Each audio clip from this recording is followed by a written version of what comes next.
lứa tôi cha một cái bom luôn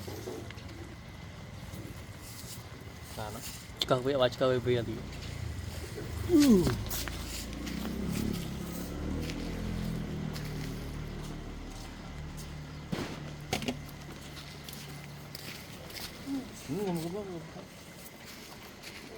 bao năm đấy á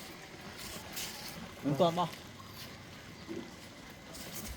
bóc bóc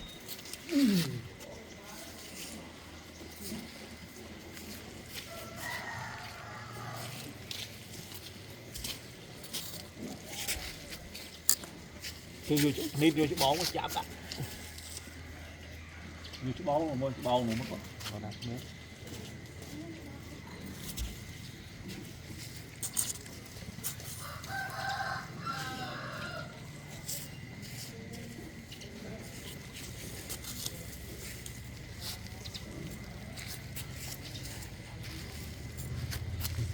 thôi luôn ôn bóng lại hừ lúc ba